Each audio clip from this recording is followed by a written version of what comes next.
Lalu apa yang disiapkan oleh Allah? Ardinya diganti. Mimma fil ardi diganti dengan ma razaqnakum.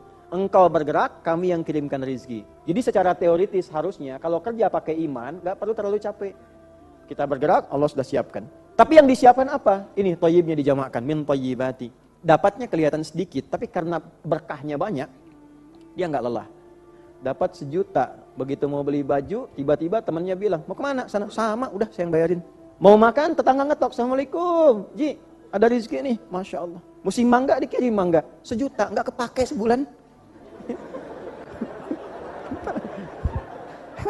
Kalau belum ngalamin bisa ketawa, tapi kalau sudah mengalami nangis terus setiap malam, nangis bersyukur. Makasih ya Allah, makasih. Fa bi ayyi ala'i rabbikuma tukadziban. Teman saya itu dulu ke Tripoli, ke Libya, 4 tahun dikasih emaknya $50, enggak kepake 4 tahun enggak kepake. Dan dia doa, saya pengen ganti emak saya $50 ini dengan menghajikan beliau. Dijawab sama Allah, 4 tahun $50 enggak kepake. Dibawa pulang lagi, diserahkan ke emaknya plus dengan haji 4 tahun. Saya malah enggak $1 pun, saya berangkat. Tapi ibu saya mendidik supaya punya Allah. Ini tingkat tertinggi kalau sudah merasa aku punya Allah, selesai semua urusan. Ada masalah seberat apapun saya punya Allah. Selesai ini, ringan ini, punya Allah.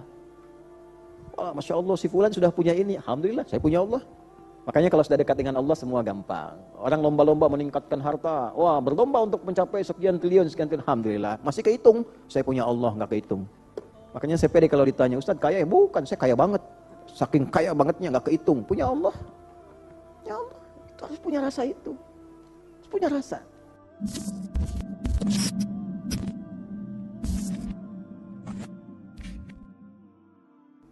Falyanzuril insanu ila ta'ami. Tuh, satu ayat dulu.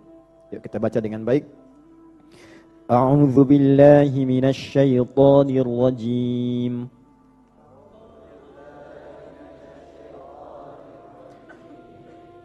Bismillahirrahmanirrahim. Falyanzuril insanu ila ta'amih.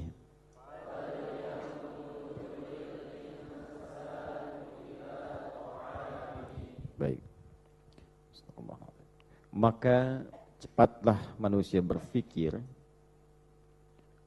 untuk merenungkan dari mana ia mendapatkan sumber makanannya. Ya, sini saya mohon izin untuk berdiri, kita uraikan dengan lebih mendetil insyaallah. Saya bawa 2 kitab tafsir. Seperti pernah saya sampaikan di awal kajian bahwa kajian kita mesti ada bersanad. Sehingga riwayat-riwayat itu tersambung dari ulama-ulama sebelumnya sampai ke Nabi sallallahu alaihi wasallam. Di tafsir itu tidak ada ruang untuk menampilkan pikiran kita sendiri. Pikiran ini hanya dihadirkan untuk mencerna dari riwayat dan alat. Nanti ada ilmu alatnya. Kita belajar dari alat itu untuk mengembangkan sesuai dengan disiplin dan pakem yang telah ada. Nanti pelan-pelan kita bahas itu saat melengkapinya. Sekarang fokus dulu. Ini yang dibawa oleh saya ada Tafsirul Jalalain dengan Ruhul Ma'ani Imam Al-Alusi. Ya. Bismillah.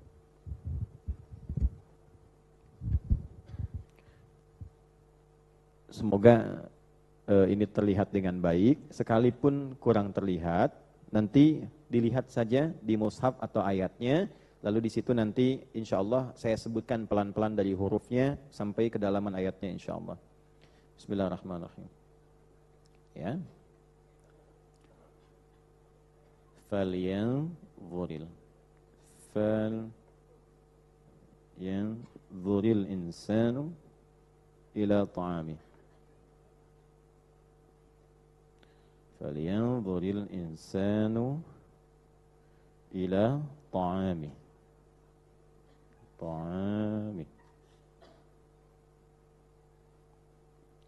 Falyanzuril insanu ila ta'amih.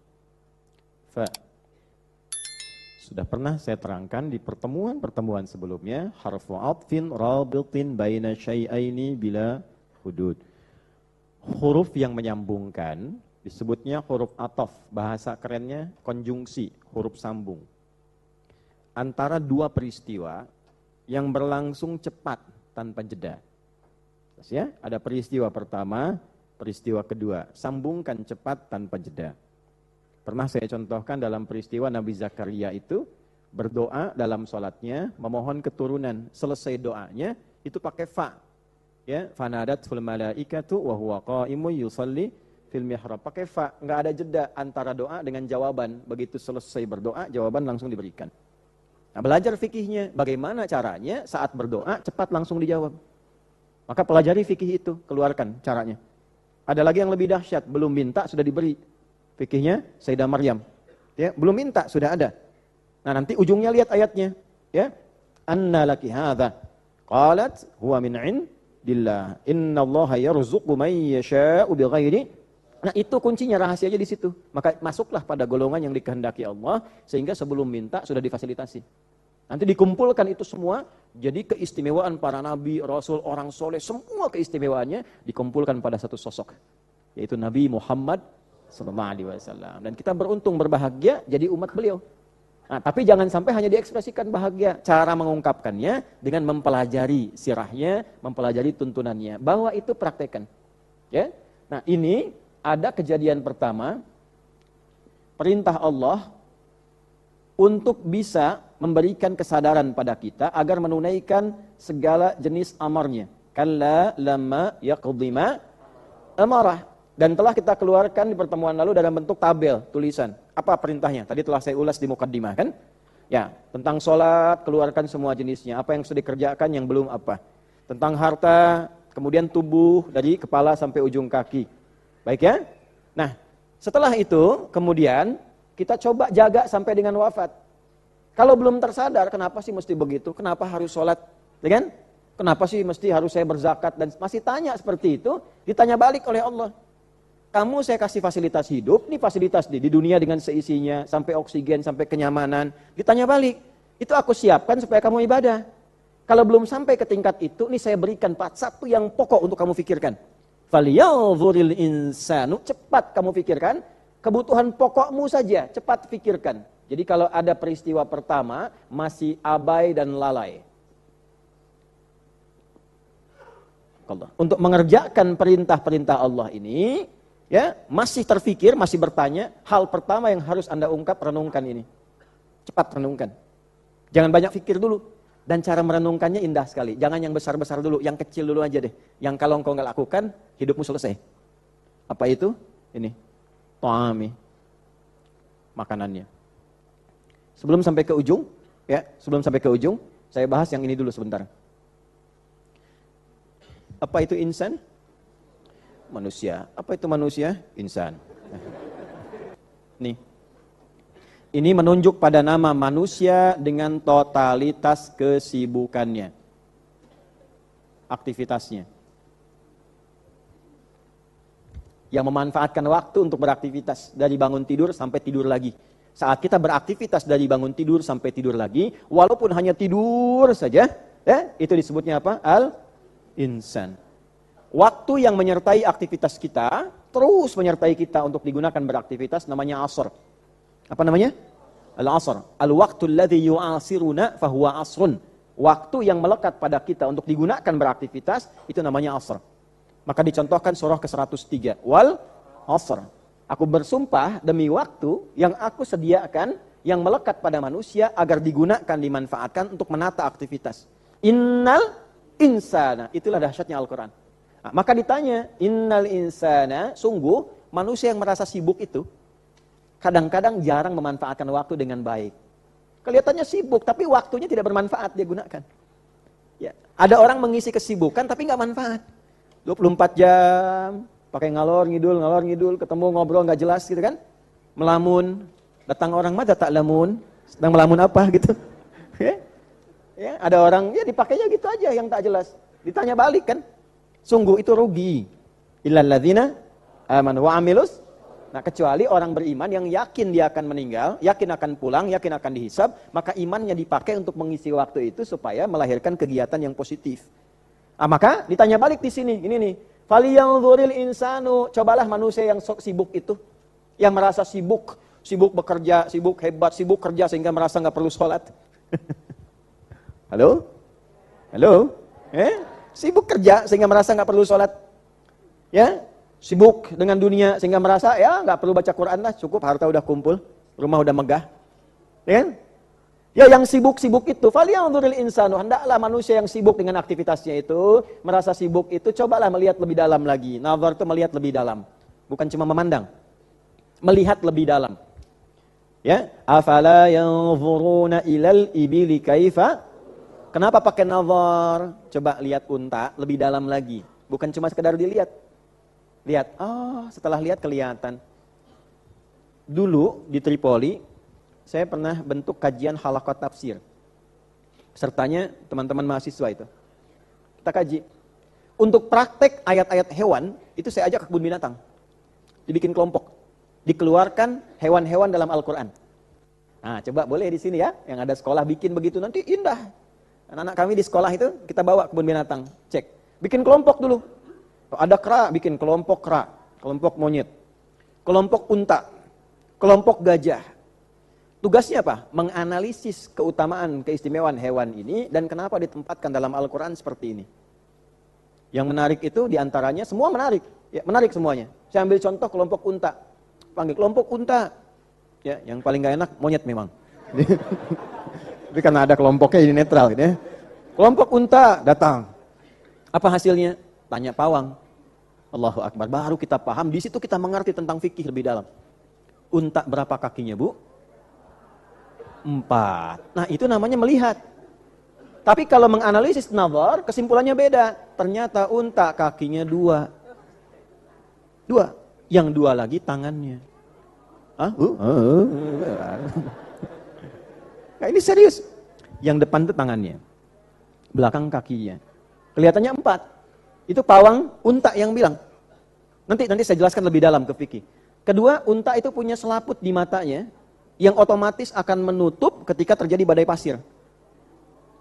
Gak pakai pun nutup dia. Ya. Anda pakai mobil besar, hebat, tenaga kencang, ya, tenaga kuda yang kencang, jalan badai pasir berhenti. Teman-teman yang pernah tugas di Timur Tengah ya, eksplorasi itu. Kalau ada badai pasir pasti berhenti. Ketika Anda berhenti, unta itu santai aja lewat. Lewat tuh. Dia nutup. Dan dia punya juga tembolok di sini, ruang di temboloknya untuk menampung air. Dengan cukup lama. Bisa sampai bahkan ada yang 2 bulan. Ya. Bukan ya Allah itu. Ya Allah. Itu keistimewaan. Ya, bahkan nanti dikumpulkan lemak supaya tahan lapar. Jadi punuk ke belakang. Punuk unta itu lemaknya itu. Untuk ngisi makanan. Dan yang kelima yang dahsyat, unta itu hewan perasa. Dia memperlakukan tuannya seperti tuan memperlakukan dirinya. Di Libya itu pernah ada yang kasar terhadap untanya, jadi sering dipukuli, jarang dikasih makan. Ini kisah nyata, kisah nyata. Tiba-tiba, satu malam dia keluar dari kandangnya, dia sudah perhatikan di mana tuannya itu beristirahat, diinjak-injak sampai selesai, meninggal. Unta. Ya, dilihat. Dan saking sensitifnya, dulu orang punya syair. Ya, untuk bisa mengarahkan unta. Kalau jalannya pengen pelan, santai, pakai irama tawil. Tawilun lahu dunal bukhuri fadailu. Fa'ulun mafa'ilu. Kifa nabki min dzikra habibin wa manzili bisaqtili wa bainad dakhuli fahaumali. Kecepatan 15 km per jam. Tuh. Tapi kalau dibawa suasana pengen kencang, dalam pertempuran, jalan cepat, ya, niaga yang cepat pakai rojaz. Mustafilun. Gitu kan?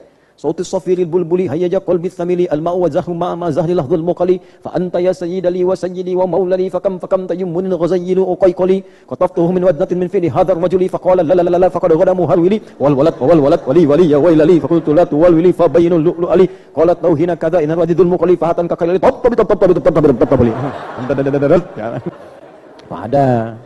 ada ilmunya, arud namanya, ilmunya arud. Nanti dibawa untuk ilmu namanya nazam. Nazam dibawa ke alfiyah, rumusnya rajaz musdawaj. Ya, jadi kasidah madid tala'al badru alaih itu madid mufa'alatun fa'ilatun tala'al badru alaina. Nah, itu ada rumusnya madid. Ya, tapi tidak digunakan dalam praktek bacaan tajwid. Tajwid khusus untuk Al-Quran. Makanya sehebat-hebatnya bacaan Imam Masjidil Haram, Masjid Nabawi dan yang lainnya enggak pernah pakai irama itu. Ya, pernah misalnya ke Masjidil Haram saat umroh, imamnya baca wadduha pakai irama madid. Wadduha wal laili idza saja. Membubar kan? Maksudnya apa? Jangan sampai kreatif menempatkan sesuatu bukan pada tempatnya. Jadi nggak usah iseng-iseng pakai Quran langgam Sunda. Di Masjid An-Nur nanti maghrib langgam Sunda, melodinya Manuk Dadali. Iyyaka na'budu wa iyyaka nasta'in. Tinggalin aja yang begitu tuh. Yang di Jogja, di Solo pakai langgam Jawa. Nggak usah, nggak perlu. Untuk apa? Ada tajwid. Jelas? Nah itu ada ilmunya, ilmu. Maka di sini dibalikin lagi, al-insan ditanya, sesibuk apa sih? Sampai nggak sholat? Meninggal juga? Coba yang kamu cari itu, aku nggak akan soal, kata Allah, hartamu, tambangmu, rumahmu, mobilmu yang mewah. Aku cuma soal satu aja, coba kamu pikirkan, cepat pikirin. Aku perintahkan, kamu jawab, untuk apa? Cepat pikirin. Kamu makan tuh dari mana? Makanannya. Pikirkan. Dari warung nasi itu ya Allah. Kamu pikirin dulu lah. Gitu. Nasinya dari mana? Padi. Padinya siapa yang menghendaki tertanam? Yang nanam siapa? Petani. Di tanahnya. Tanahnya siapa yang kemudian menetapkan dia itu bisa gembur? Ya? Yang menetapkan tanah itu ada. Dari mana tanahnya bisa tiba-tiba ada? Dari mana airnya bisa tiba-tiba ada? Anda mengatur irigasinya mengalirkan, dari mana airnya ada? Sampai wujud itu. Benihnya ada, sampai wujud. Dari mana? Sampai ke ujungnya terus. Sampai menemukan sumbernya. Oh nggak mungkin kan tiba-tiba ada. Kan? Pasti ada yang menetapkan, pasti ada yang mengatur. Maka kembali, sadar ke sini. Allah, ketemu Tuhan lagi. Kalau sudah tertata kesadaran, dan merasa ada Allah, dibalik lagi ke sini. Kalau begitu, engkau yakin ada Allah, sebagai Tuhan Allah itu, engkau bertuhan kepadanya. Nah sekarang kewajiban engkau dalam bertuhan itu terlaksana atau belum? Karena ketika engkau pulang kepada Allah ini, yang akan ditanya tentang tugasmu. Semua yang kau cari selesai di sini, dunia. Dunia itu kan dari kata dana. Ya, artinya dana? Biaya, kan? Bukan. Ya, dana dalam bahasa Arab, dana yadnu dunuwan wa dunyaan. Ya, dana itu punya beberapa arti. Yang pertama adalah sesuatu yang dekat. Dekat. Ya. Yang kedua, sesuatu yang berlangsung cepat, singkat. Kayaknya baru kemarin kajian ya, sekarang udah kajian lagi. Ya. Kayaknya baru kemarin ketemu, padahal kan udah 2 bulan. Ya kan? Cepat ya? Masya Allah akhi, antum nih kelihatannya masih muda aja. Padahal cucu udah 2. Cepat, dunia itu begitu cepat. Ketiga itu juga bisa berarti sesuatu yang rusak. Di dunia ini nggak ada yang rusak, semua rusak. Makanya disebut fana. Ya, fana semua. Ini mohon maaf ya, ini gelas nih. Kelihatan bersih. Diamkan aja, diamkan, jangan diapa-apain, rusak. Handphone secanggih-canggihnya, ya, dan menjadi materi penting sekarang. Ya, sampai sekarang orang mengatakan nggak penting handsome, yang penting handphone katanya. Simpan tuh handphone, jangan diapa-apain, rusak. Dunia tuh begitu, semua rusak. Rumah tuh ya, bikin rumah baru, mewah, jangan diapa-apain, tunggu sebulan 2 bulan, rusak sendiri. Itulah dunia.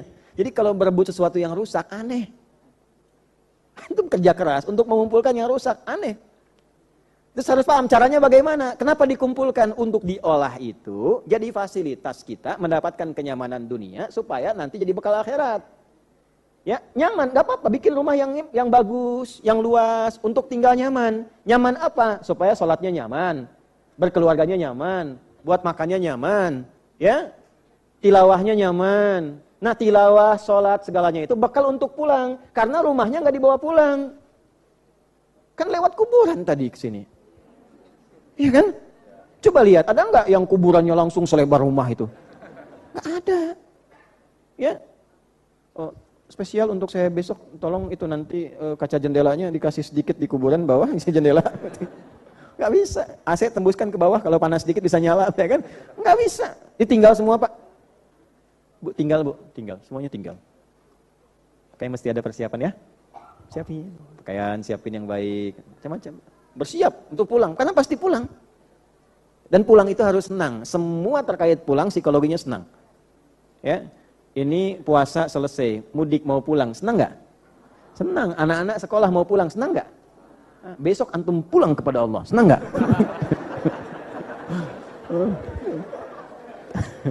Dibilang senang takut besok, gitu ya. Dibilang nggak senang ya pulang juga. Jadi pasti pulang. Makanya saking senangnya itu, dia tenang hatinya, tenang. Karena ditampakkan hasilnya. Rajin ibadah kan, orang yang rajin ibadah namanya abdun. Jamannya ibad. Terus ada hasilnya dari tadi melahirkan pahala. Terus ditampakkan tempat pulangnya di jannah itu. Karena ditampakkan, saat sakaratul mautnya ditampakkan, senang. Dalam senang itu tenang dia pulang, tenang, gak kepikiran nyawanya sudah hilang. Betul, betul, tenang pulang gitu, Masya Allah. Itu yang dimaksud Quran surat 89, ayat 27 sampai 30. Ya ayat Tuhan nafsul, jiwa yang tenang, sedang tenang. Ada yang lagi sholat, tenang. Ada yang lagi ngaji, baca. Ya, Masya Allah, tenang. Irji'i ila rabbiki radiyatan. Ayo pulang, sekarang tiba saatnya pulang. Aku ridha dengan amalmu, engkau pun ridha dengan pemberianku. Fadkhuli fi. Nah, sifat ibadnya yang disebutkan, bukan sifat dunianya. Ya, enggak ada misalnya fadkhuli fil agniya. Yo, meninggal dengan cara kaya, enggak ada. Meninggal dengan cara pejabat, enggak ada. Pulanglah dengan jabatanmu, enggak ada. Oh, ini pemimpin, cara nyebutnya pelan-pelan aja. Soil, pelan-pelan. Kan enggak begitu. Netral semua, sesuai amal. Saat pulang itu semua gelarnya sama. Sudah, mautnya dapatnya sama semua. Ya, ibad itu yang membedakan. Fadkhuli fi ibadi, masuklah dalam golongan hambaku yang mengumpulkan ibadah dalam hidupnya. Ini hasilmu nih. Fadkhuli fi jannati, ditampakkanlah jannahnya. Maka senyum dia, senyum. Ya, la ilaha illallah, senyum, enggak. Tenang. Ada yang Masya Allah sambil terbahan, sambil senderan. La ilaha. Langsung geser ibu. Tenang bu ya, nggak pilih-pilih itu kalau maut. Ya, tapi intinya kita pulang, Jangan terpedaya ya, biasa saja, hidup biasa saja, jangan berlebihan. Jadi itu maksudnya tuh, pada ujungnya pulang juga. Ya Allah tuh gampang, saya cabut kamu nggak makan, kamu kaya tapi nggak usah makan, pikirkan itu. Kamu pintar tapi nggak usah makan, pikirkan itu. Jadi yang ditampakkan tuh, yang paling pokok dalam hidup. Engkau merasa kaya, nggak makan, selesai. Ya. Ada di sini yang mau, saya beli 100 juta, tapi nggak makan. Nggak mau? Nggak ada pilihan yang 100 juta makan, nggak ada bu. Nggak mau kan, karena yang pokok apa? Makan. Nah Allah tanya balik, kamu makan tuh dari mana sumbernya? Aku sudah kasih padamu, bahkan yang paling pokok sedikit pun. Dan itu pun tidak mengingatkan kau padaku. Perlu diberi apa lagi? Nah sekarang kalau ibu bapak sudah makannya tersedia, untuk bulan depan bahkan sudah disiapkan, lebih daripada apa yang kita konsumsi, dan belum ingat Allah, dengan cara apa lagi dibeli? Sibuk apa sih? Sibuk apa? Apa perlu diambil dulu satu-satu? Ambil satu, supaya ingat. Ambil satu, supaya ingat. Gitu. Cobalah pelan-pelan. Jadi tanya, falyanzuril insan, itu sibuk apa gitu? Jelas? Nah itu, terus diurai lagi. Kalau masih berpikir, ini kan ada air yang mengatur ini. Anna sababnal ma'a sabba, thumma syaqaqnal arda syaqqa. Kami kok yang ngatur airnya. Dengan keagunganku air diturunkan. Coba cari sumbernya dari mana. Tanah itu. Nah ini ada sedikit keistimewaan yang saya buka. Rahasia yang jarang diketahui. Sampai inginnya tahu Pak Menteri Pertanian itu tanya saya beberapa kali. Waktu di Palembang tuh. Mulai naik tuh handphone. Ustadz, ini rahasianya apa? Pupuknya apa? Ya, sebab kita ngaji, belajar udah cukup lama. Disiplin ilmu macam-macam. Tinggal saatnya praktek. Jadi saya sekarang ini memperbanyak praktek. Kalau ngaji, ya saya agak kurang banyak sekarang mengikuti yang tabligh akbar di lapangan apa tidak. Saya lebih senang di masjid. Supaya adabnya terpakai, ngajinya fokus, manfaatnya lebih banyak. Misalnya kalau tabligh akbar terbuka itu kebanyakan pidatonya. Ya, yang dapatnya sedikit gitu. Nah, kalau seperti ini kita ada kitab, ngaji banyak dan sebagainya. Nah, ini berlangsung kurang lebih 10 tahun ke belakang. Sekarang saya ingin coba merasakan kenikmatan lebih. Bagaimana mengeluarkan ayat-ayat itu untuk dinikmati dalam praktek kehidupan. Nah, yang menarik, di Quran itu ada ayat-ayat tentang tanah yang dengan kuasa Allah, dia bisa menumbuhkan tanaman dengan izin Allah, ya, dengan cara yang tidak biasa. Maka dipilihlah oleh kami saat Gerina itu, Gerakan Indonesia Menanam itu, kami pilih tempat yang dinilai tempat itu tanahnya PMK, merah kuning nggak bisa tumbuhan di situ, rawa lagi. Saya praktekkan ayat ini pupuknya nih. Ya, anna sababnal ma'a sabba, thumma syaqaqnal arda syaqqa. Saya cuma katakan pada kawan-kawan, kita sekarang akan mencoba menunjukkan kekuasaan Allah, menjadikan tanah yang tidak bertuhan menjadi tanah bertuhan. Maka apa yang terjadi? Yuk, kumpulkan. Bismillah, doa dulu, tata dengan baik, ikuti petunjuk ayatnya. Tiba-tiba teman-teman sekalian, kami nggak bikin irigasi. Cuman kita petakan satu-satu, diarahkan, terus dirapikan, diikuti betul ini. Ya, Allah yang turunkan air dari langit, nah, kami cuma buat jalurnya saja, biarkan Allah yang mengatur itu semua. Tiba-tiba tuh hujan, tanah itu gembur lagi dan bisa ditanami. Hasilnya hortikultura kemarin baru panen itu timun, itu besarnya sebesar-besar begini. Nyata, betul. Melon, enak melonnya itu. Ya, jagung, padi berbagai jenis di situ. Makanya pada heran, ini pupuknya apa? Saya bilang, Pak, pupuk langit ini. Waalaikumsalam Pak Menteri, pupuk langit tuh. Ya, nah maksudnya gini, kalau sudah ditampilkan begitu, belum kenal Allah, dengan cara apa lagi gitu? Dengan cara apa lagi? Dan saya bukan ahli pertanian. Walaupun kita ke Jepang, ke Korea, melihat bagaimana, terus kita coba cari yang paling jauh. Belakangan kita mengerti, oh di dalam tanah itu ada mikroba. Yang memang ditugaskan oleh Allah, hewan-hewan kecil tugasnya menggemburkan tanah lagi. Bagaimana supaya itu aktif? Yang di pertanian ada ilmunya. Tapi Quran bicara itu.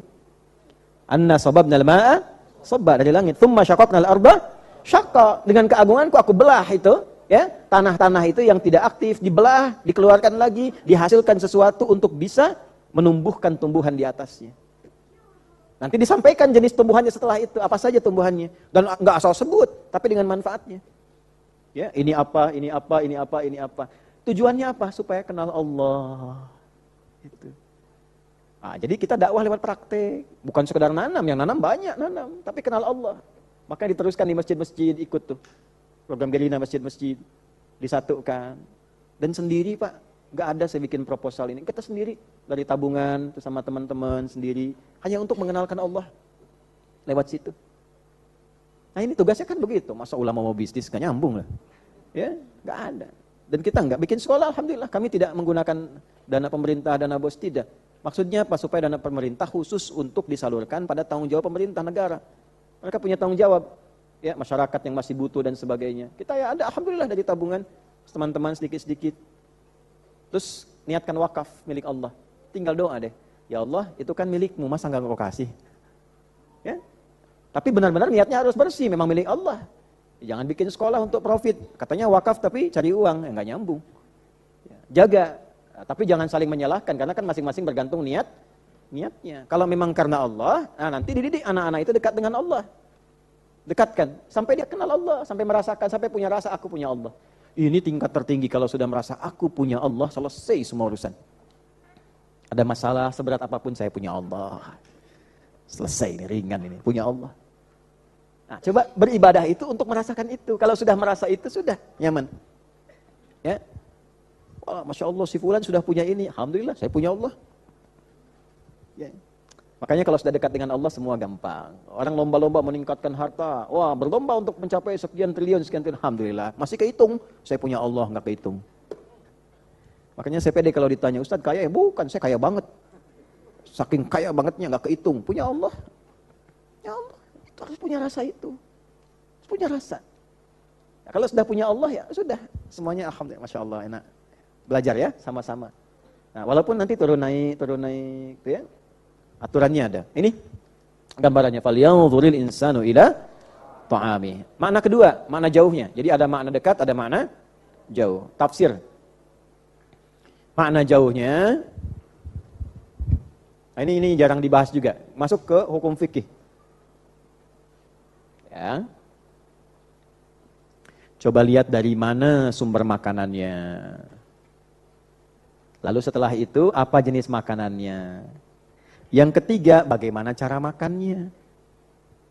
Satu, sumber. Wah, lihat ya. Awas, hati-hati para rohana, Rojali.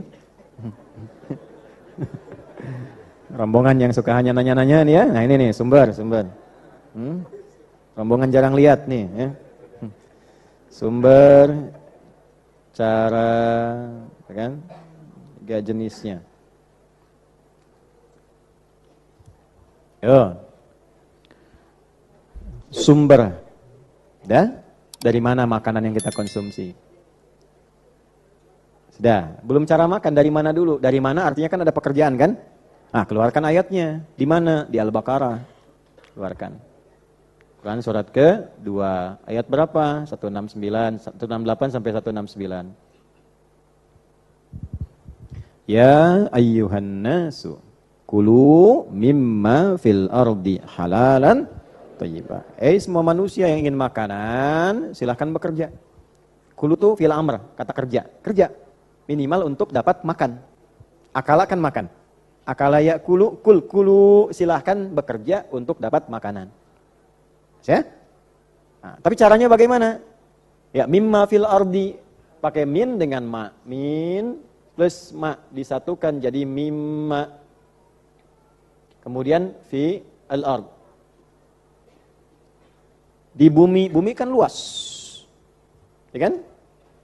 Sekarang kita di mana? Di Masjid An-Nur. Di Bendi, Tanah Kusir. Masih masuk bumi? Masih. Kalau disebutkan kulu fil ardi, di bumi semua dijelajahi. Tapi kalau ada pakai min sebagian, ma menunjuk pada general keseluruhan. Dari bagian bumi yang dapat dijangkau. Jadi kalau bekerja, nggak usah putus asa, jangan bikin batasan. Allah kasih tak terbatas, kenapa Anda batasi? Nggak ketemu di Tanah Kusir, cari di Tanah Abang. Hah? Jakarta nggak ada, Bandung dikit. Bandung nggak ada, senggol Surabaya, geser. Nggak ada di Surabaya, Sumatera. Nggak ada di Sumatera, Kalimantan. Nggak ada Kalimantan, Papua. Nggak ada di Indonesia, Malaysia. Nggak ada di Malaysia, ke Brunei. Ya, nggak ada sampai di situ, Amerika. Nggak ada di Amerika, ke Eropa. Ya, nggak ada dimanapun, nggak mungkin. Nggak mungkin. Orang keluar di perempatan, cuma modal peluit, mobil datang rezeki. Ada kan? Ya, yang penting apa? Jangan pernah batasi. Jadi kalau melamar pekerjaan di tempat satu nggak ada, jangan simpulkan nggak ada. Kalau dilakukan karena Allah, berlaku hukum. Oh, mungkin Allah mengarahkan aku ke tempat terbaik yang diridhoinya. Aku belum tahu walaupun ini bagus, ada apa di depan yang mungkin membuat aku jauh dari Allah. Cari lagi. Nah, begitu caranya. Gak mungkin, akhi, kalau Anda sudah keluar bekerja, keringat sudah keluar, kaki sudah melangkah, dituliskan tuh. Rizki si fulan harus turun. Cuma perkara turunnya kapan, nanti kehendak Allah sesuai maslahat kita. Kadang di depan, kadang diakumulasikan. Tanpa sadar ketika Anda dapat banyak, saya mencari kemana-mana, dapat di sini, alhamdulillah. Padahal rezeki yang di sini akumulasi dari perjalanan Anda semua itu. Nah, makanya sebelum kerja, belajar dulu fikih rezeki. Supaya mengerti, walaupun nama Anda sudah rezeki. Cara nyarinya, semua indah sekali. Hewan aja jelas kok. Ya, hewan itu jelas sekali. Dan kadang-kadang kita diminta berpikir dengan cara yang ringan. Saya tuh kagum sama orang tua kita dulu tuh. Gak banyak dalil, gak banyak apa-apa. Diajarin dari kecil, kadang dibikin lirik. Tapi akhirnya kita berpikir. Ya, coba deh, cicak misalnya. Ya, cicak. Hewan itu caranya bagaimana dia beraktivitasnya? Merayap kan? Di mana? Dinding. Cicak di diam-diam. Nah, datang seekor. Nah, makanannya nyamuk kan? Nah, sekarang saya tanya balik. Cicak. Hewan melata merayap di dinding, makanannya nyamuk. Nyamuk bisa terbang, cicaknya tidak. Adil enggak Allah? Ya, tapi kita diminta berpikir dengan keadilan itu. Di mana titik adilnya Allah? Ini, mohon maaf nih ya, mohon maaf sekali. Ini cicak gak bisa terbang. Tapi makanannya nyamuk, nyamuknya bisa terbang. Beruntungnya cicak, nyamuk tidak diberi akal. Coba kalau nyamuk dikasih akal sedikit aja. Cicak, ayo makan. Bisa kan? Tapi kan gak ada akal ya kan? Tapi atas kehendak Allah diperintah cicak, tugasmu cuma merayap. Ketika tugas itu dikerjakan, ya cicak diam-diam diperintahkan merayap walaupun diam-diam. Datang seekor, bukan cicak mendatangi nyamuk, tapi nyamuk mendatangi cicak. Ketika perintah Allah dikerjakan oleh cicak merayap, nyamuk langsung hukum bekerja datang. Setelah itu silakan. Tuh. Nah, karena itu nggak usah mengeluh, karena sudah ada bagian dia. Tahu cacing? Tahu kan? Cacing ya? Cacing kalau ibu simpan di wajan, terus wajannya di bawah dipanaskan. Apa reaksinya? Bergerak kan ya? Bergerak menjauh ya? Kenapa? Bukan karena panas. Karena cacing tidak mampu mengeluh. Dia langsung bergerak. Panas, aduh panas, aduh panas. Gitu caranya. Jadi nggak harus ikut teori motivasi untuk kerja. Ini kita udah punya ayatnya. Ada hadis tentang cacing, ada hadis tentang cicak, ada tentang macam-macam. Bahkan ada kitab namanya Kitabul Hayawan. Jahis itu. Ya kita ada lengkap semuanya. Cuman jarang baca. Ayatnya Iqra. Kumaha tuh? Gimana tuh itu ya? Ini ya, paham ya? Nah, ini gambarannya. Jadi coba keluarkan dulu, keluarkan. Ini mimma fil ard. Kalau nggak dapat satu, ibu dukung. Ayah, rezeki itu tidak di sini saja. Bismillah, yuk. Tempat lain. Ayatnya pakai. Kalau sudah dapat, kualifikasinya begini. Halalan, thayyibah. Nih, ini pakai yang ini. Halal. Halal nggak nih? Kan? Jangan sampai dibawa ke rumah tidak halal, itu bahaya. Apa dampaknya? Nanti berpengaruh pada perilaku. Hati-hati ya. Yang haram dibawa ke rumah, dimasak oleh orang rumah, dimakan jadi daging. Daging inilah nanti yang membentuk perilaku kita. Bukan kita, membentuk perilaku orang itu. Ya. Nah, makanya orang-orang makan dari yang haram itu nggak mungkin punya kata-kata yang halus. Pasti nggak baik. Ya, berpengaruh ke pikiran, gaya hidupnya beda. Gaya hidupnya beda. Nanti yang keluarnya haram juga. Dapatnya haram, keluarnya haram juga. Ke tempat haram, perilaku haram. Ya, karena itu kalau ada kehidupan yang tidak normal, ada sesuatu yang haram, coba dicek salah satunya sumber ini. Sumber makanannya. Ya, coba ibu, Bu, suami dapat tempat kerja, gaji 100 juta. Haram.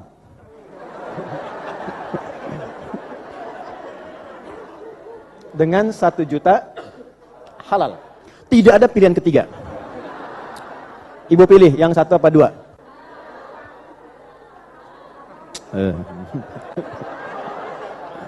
Nah, intinya begitu.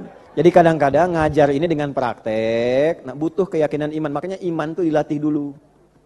Sebelum cari nafkah, iman dilatih. Supaya nanti apa? Kemantapan iman itu memandu kita dalam mendapatkan rezeki. Tadi saya katakan tadi, kalau sudah merasa punya Allah, nanti ringan. Dapat berapapun gak soal. Penting kalau ridho. Ridho Allah itu yang paling penting. Nanti kalau sudah dapat, jadi banyak. Yang banyak apa? Berkahnya. Berkah itu ada pada kata thayyib sini. Makanya kalau kerja pakai iman, ayatnya pindah ke ayat 172. Masih di Al-Baqarah. Ya ayyuhalladzina amanu. Sama-sama dibuka dengan iman. Kulu juga. Kulu juga. Yang ini kulu, yang ini kulu. Ini ya ayyuhan nasu, ini ya ayyuhalladzina amanu. Kulu mimma min thayyibati ma razaqnakum. Ayatnya berubah. Halalnya nggak disebut lagi. Halalnya dihilangkan. Kulu min thayyibati, thayyibnya dijamakkan. Coba lihat ya. Kenapa halalnya dibuang tidak disebutkan lagi? Karena dia bekerja dengan iman. Imannya membantu dia otomatis mencari yang halal. Jadi mustahil ada orang beriman mencari pekerjaan yang haram, itu mustahil. Orang beriman korupsi itu mustahil. La yasrikul mu'min indama yasrik fa huwa mu'min, kata Nabi. Enggak mungkin orang beriman itu mencuri, ketika mencuri ada iman dalam hatinya. Pasti menolak. Jelas? Ya, nah ini gambarannya. Lalu apa yang disiapkan oleh Allah? Ardinya diganti. Mimma fil ardi diganti dengan ma razaqnakum. Engkau bergerak, kami yang kirimkan rezeki. Jadi secara teoritis harusnya kalau kerja pakai iman, nggak perlu terlalu capek. Kita bergerak, Allah sudah siapkan. Tapi yang disiapkan apa? Ini thayyibnya dijamakkan, min thayyibati. Dapatnya kelihatan sedikit, tapi karena berkahnya banyak, dia nggak lelah. Dapat 1 juta, begitu mau beli baju, tiba-tiba temannya bilang, mau kemana? Sana, sama, udah saya yang bayarin. Insya Allah. Mau makan, tetangga ngetok, Assalamualaikum, Ji, ada rezeki nih, Masya Allah. Musim mangga, dikirim mangga, 1 juta, nggak kepake sebulan. Bener. Tuh, kalau belum ngalamin bisa ketawa. Tapi kalau sudah mengalami, nangis terus tiap malam. Nangis. Nangis bersyukur. Makasih ya Allah, makasih. Fabi ayyi ala'i rabbikuma tukadziban. Teman saya itu dulu ke Tripoli, ke Libya, 4 tahun dikasih emaknya $50, enggak kepake 5 tahun, 4 tahun enggak kepake. Enggak kepake. Dan dia doa, saya pengen ganti emak saya $50 ini dengan menghajikan beliau. Dijawab sama Allah. 4 tahun $50 enggak kepake. Dibawa pulang lagi, diserahkan ke emaknya plus dengan haji. 4 tahun. saya malah nggak $1 pun. Saya berangkat. Tapi ibu saya mendidik supaya punya Allah. Gitu. Nah, sekarang begitu. Nah, ini mau beli susah, nggak beli. Kacamata dikasih, baju. Sampai kaos kaki ini. Jam sampai kaos kaki. Kendaraan. Nggak beli, Pak. Jadi kadang mau syukur tuh gimana gitu. Mau syukur itu, Masya Allah, malam. Jadi ketika bertuhan tuh, aduh, ya Allah, kok saya punya Tuhan tuh baik sekali gitu. Ya. Nah itu hal-hal demikian yang coba dilatih. Gitu. Kalau sudah terasa tuh enak-enak. Ya. Dan kita biasa saja. Ada orang mencaci ya, alhamdulillah. Ya. Ada orang motong konten, nyalah-nyalahkan, ya nggak apa-apa. Jalani aja, toh nanti Allah berikan hidayah juga, kita doakan aja. Kan? Nah, nggak apa-apa gitu. Jadi kalau sudah seperti itu enak. Jadi cari satu situasi yang kita memang merasa punya Allah. Ya, nah itu gambaran. Jadi kalau sudah sampai ke titik itu enak, tinggal naikkan takwa. Kalau sudah naikkan takwa, nanti keberkahan langit bumi dibuka. Itu pindah suratnya ke surat 7 ayat 96. Walau anna ahlal qura amanu wattaqau lafatahna alaihim barakatim minas sama'i wal.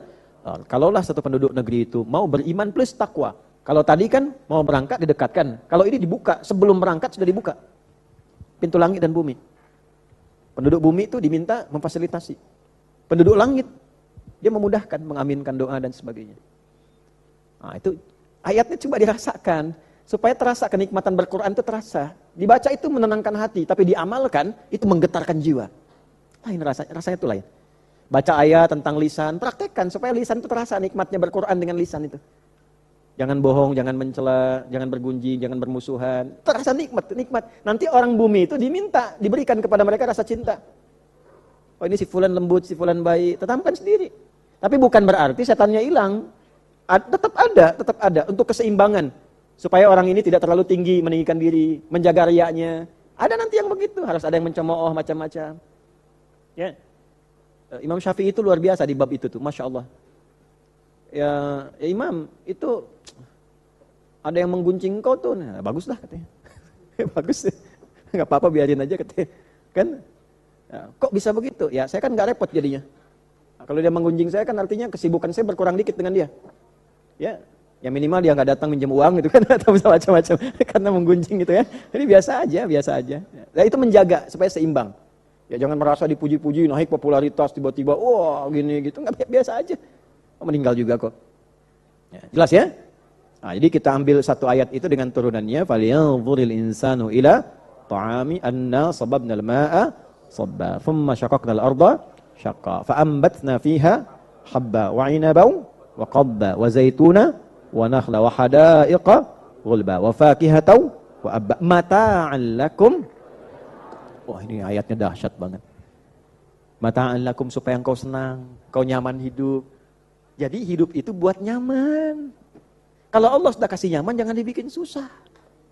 Allah kasih supaya kamu nyaman, hiduplah yang tenang. Nabi Adam saat turun, perintahnya itu tenang dan senang. Qulna habitu minha jami'a, fa imma ya'tiyannakum minni huda, faman tabi'a hudaya fala khaufun 'alaihim wa lahum. Adam, tugas dimulai ya. Ini aku beri petunjuk. Kalau petunjuk ini dipakai, kamu nggak akan pernah sedih dan kamu nggak akan pernah gelisah.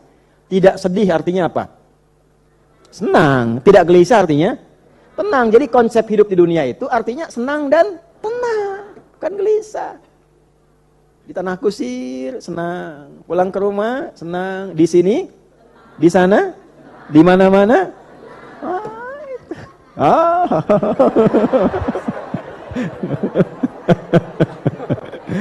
Masya Allah, alhamdulillah, ibu senang, alhamdulillah.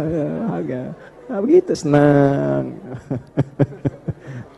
Masya Allah, ngaji gini enak, ngaji, alhamdulillah ngaji, hatinya tenang. Nah, berarti kalau belum tenang, ada petunjuk yang belum dibaca. Kalau belum senang, ini kitabnya belum dibaca, Qurannya belum dibaca, keluarkan ayatnya supaya tenang. Kayak ngaji, bikin tenang, bikin senang, aktivitas. Konsepnya begitu dasarnya. Jelas ya? Nah, jadi kalau kita sudah paham ini, kehidupan nyaman. Jika kita terapkan, mata'an lakum, engkau, bukan hanya kita, wali an'amikum, hewan juga jadi tenang. Ada fikih hewan. Nggak boleh sembarangan dengan hewan, jangan menzalimi hewan.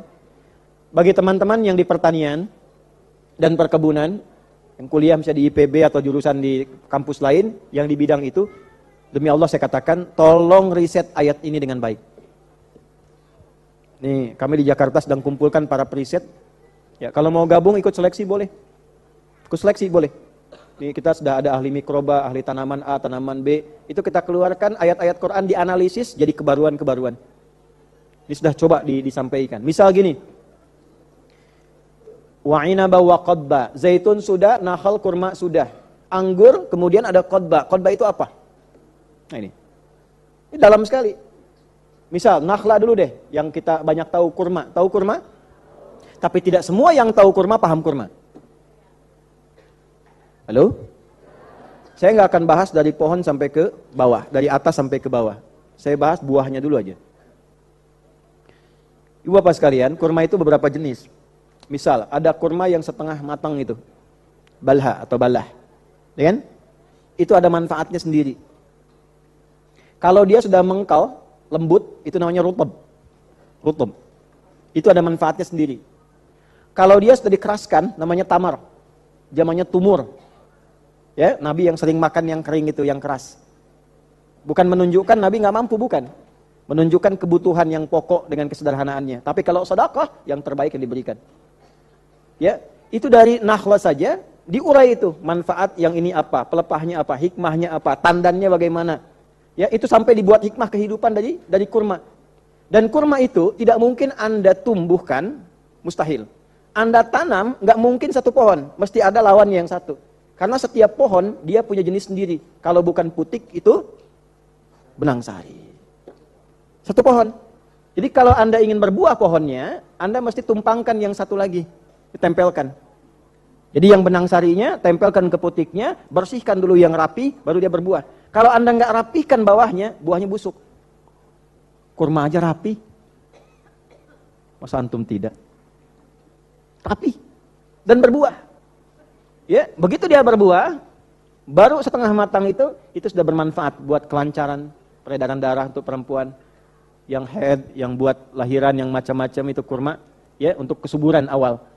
Nanti kalau sudah kemudian mengandung, mau lahiran, justru yang ditampilkan rutoban janiyah, rutob disambungkan dengan janin di surat Maryam tuh. Diperbanyak makan rutob. Kenapa pakai rutob? Karena lembut. Karena orang kalau sudah, ibu yang paling paham ya, fase-fase menjelang kehamilan yang besar, mau persalinan, kan nggak enak, gigit tuh nggak enak juga. Maka kenapa rutob? Karena lembut. Lembut ke giginya enak, glukosanya tinggi. Jadi ke energi itu besar. Ke energinya makin kuat, gigitnya makin lembut, enak masuknya, nggak banyak ngunyah. Rutoban janiyah. Manfaatnya banyak. Tapi kalau mau kita awetkan banyak, kita bawa jadi tamar namanya. Itu baru kurma, dan dia di antara makanan yang bisa dijadikan alternatif makanan pokok. Ini kalau beras di tempat kita. Ya. Di yang lain ada kurma. Suhunya teratur. Mana di daerah Indonesia yang panasnya agak banyak, coba kurma sebagai alternatif. Misalnya kalau beras di sini nggak bisa, ada apa? Ada kurma. Jelas? Yang lain bisa gandum. Tapi qadba itu beda. Qadba itu dia tumbuhan merambat. Ya. Yang diantara manfaatnya sangat bagus untuk hewan ternak. Jadi kalau dikonsumsi itu, ke hewan ternaknya itu makin kuat, makin tumbuh gagah, bagus. Itu yang pernah dibawa oleh Tariq bin Ziyad ke Eropa waktu menaklukkan Andalusia. Iberia sekarang. Dibawa ke sana, diberi makan hewan ternak ya untuk kudanya terutama dan sebagainya. Itu yang menjadikan terus kuda-kuda Spanyol itu bagus tuh. Ya. Terus itu dibawa masa keemasan Islam, mulai Quran ditinggalkan, hadis jarang dibaca, keislaman mulai turun, berpindah turun, jatuh, dibawalah peradaban itu ke Eropa. Termasuk yang sumber-sumber riset ini dibawa, dikembangkan. Ya, saya melacak sejarah itu, bukan cuma bicara gini, tidak dilacak ini kemana. Dan bahkan ada daerah yang mencoba untuk tumbuhan ya, memandulkan tumbuhan itu sehingga nanti tumbuhnya di situ aja. Bibit di tempat lain nggak dikirim, dia hanya terima untuk hasil produksinya saja. Termasuk qadba ini. Anda kalau mau cari susah. Ya, adanya di mana? Itu di Amerika. Padahal tanamannya tumbuh pertama kali di Arab, dari Persia dikembangkan. Makanya kuda Arab, kuda Persia bagus-bagus. Dibawa keluar. Ini kalau hewan ternak kita ada di sini, ternak yang tapos terus dihidupkan lagi itu, ya di riset ini dan jadikan bagian dari pakan yang disupportkan kepada hewan itu. Tumbuhnya pasti akan beda. Ya, kalau nggak percaya silahkan. Coba bedakan rasanya, rasakan bedanya, pasti akan terasa bedanya. Paham? Nah, ini bagian. Jadi Quran itu harus pakai iman. La roi bafi. Jadi kalau ragu nggak akan dapat. Kalau pakai iman insya Allah dapat. Nah, ini sampai di sini dulu ya di pembahasan ayat kita. Inti poinnya adalah begini. Intinya cobalah berpikir bahwa hidup ini tidak selamanya di dunia. Kita pasti akan pulang. Kalau masih menyoal, berargumentasi, coba pikirkan yang pokok aja. Kan kita butuh makan untuk kehidupan. Dari mana makanan itu? Sampai merasa kenal Allah. Sehingga terjaga cara bekerja, kenal Allah sumbernya. Dapat sumber, sudah caranya. Nih air ada nih, sumbernya halal nggak nih? DKM halal nggak nih? Halal insya Allah. Kan? Caranya bagaimana? Ada lagi, diatur lagi. Muncul hadisnya. Idza quddimat ta'amu. Jika makanan dihidangkan, khudh biyaminika ma yalik. Ambil dengan tangan kananmu yang paling dekat denganmu. Itu kalau dipraktikkan pahala. Pahala. Nah ibu kalau masak, pelajari anak-anak, ayah, suami termasuk ibu, ada makanan kesukaan yang mana dekatkan dengan orang yang paling menyukainya. Misal anak yang sulung suka tempe, masak tempe dekatkan dengan tempe. Yang bungsu suka ayam, masak dulu ayamnya. Ya, bagus, hasilnya dekatkan dengan dia. Jadi nanti nggak perlu terlalu jauh menjangkau begini. Yang paling dekat ambil dengan tangan kanan. Karena ini jauh dari antum, dekat dari saya, maka hak saya ini. Ya. Ambil dengan tangan kanan. Samillah di Al-Bukhari, kul bismillahirrahmanirrahim. Mulai dengan bismillahirrahmanirrahim. Contoh, bismillahirrahmanirrahim. Alhamdulillahirabbil alamin. Dah selesai. Nah, itu yang saya minum, rezeki saya. Jelas? Baik. Walaupun ada di kita, belum kita pakai, belum tentu rezeki kita. Punya uang? Jangan khawatir, nggak akan saya minta. Nah, kemarin punya uang berapa?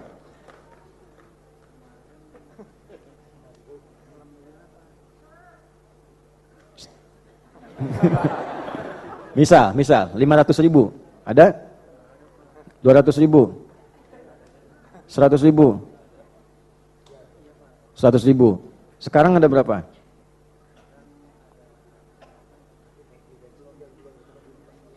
Belum dihitung. Perkirakan 50.000 di atas, 70.000 masih di atas, 80.000 masih di atas, 90.000 90.000. Kemarin 100.000, sekarang 90. Berarti antum seharian kemarin hidup dengan 1.000. 10.000 antum. Ya kan? Ya, dan bahagia. Bahagia. Coba, kebutuhan sehari 10.000.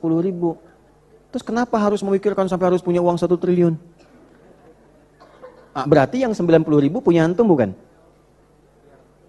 Kemarin bukan punya antum, sekarang masih punya antum. Karena yang punya antum cuma 10.000. Yang kita pakai itu yang rezeki kita. Yang belum kita pakai cuma dititipkan oleh Allah pada kita. Kemana difungsikannya? Belum tahu. Kalau dipakai antum lagi rezeki antum. Kalau ternyata punya orang, rezeki orang. 90.000, boleh nggak saya minta 50.000?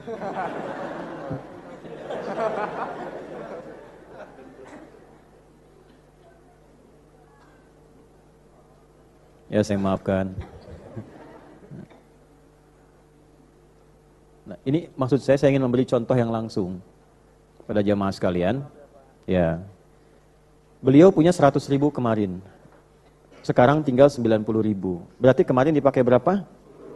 Itu rezekinya beliau. Tinggal seberapa? 90.000 kan? Tahu dari mana itu rezeki kita? Ternyata yang 50.000 rezekinya Ustaz Adi. Masukin kantong. Tuh. Yang antum tinggal berapa? Hah? 40.000 kan? Tapi belum tentu, kita tahunya 40.000. Kalau Allah berkehendak lain kan berbeda. Ya, bisa aja antum lebih banyak nih.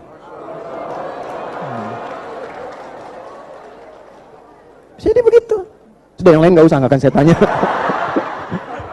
Nggak tahu. Hidup itu ya begitu. Ini nggak usah khawatir dengan dunia, nggak usah khawatir. Khawatir, ya. Nggak akan saya tanya